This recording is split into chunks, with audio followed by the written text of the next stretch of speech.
నమస్తే అండి. రాధామురళి ఛానల్కి స్వాగతం అండి. ఓం శ్రీ మహాగణాధిపతయే నమః. ఓం శ్రీ గురుభ్యో నమః. శ్రీమాత్రే నమః. మూక పంచశతి ఆర్య శతకం తోడి రాగం 95వ శ్లోకం అండి. లోహితపు పుంజమధ్యే మోహిత భువనం ముదా నిరీక్షంతే వదనం తవ కుజయుగళం కాంచీ సీమాంచ కేపి కామాక్షి లోహితమపుంజమధ్యే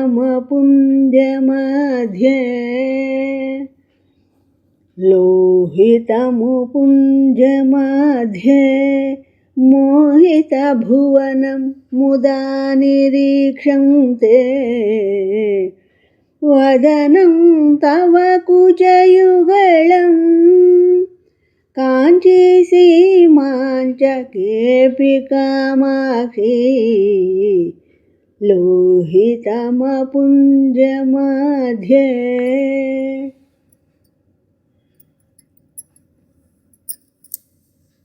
ఈ శ్లోకం యొక్క భావం అండి. దివ్యమైన కాంచీ నగరంలో నిలిచి ఉన్న ఓ కామాక్షిదేవి, ఎర్రని కాంతుల మధ్యలో సకల లోకాలని మోహింపచేసే నీ సుందర వదనార విందాన్ని, అందమైన చనుదోయిని ఎవరో కొందరు ధన్యాత్ములు మాత్రమే ఆనందంగా దర్శించగలరు. నా ఈ శ్లోకం మీ అందరికీ నచ్చినట్లయితే లైక్ చేయండి, షేర్ చేయండి, సబ్స్క్రైబ్ చేయండి. మీ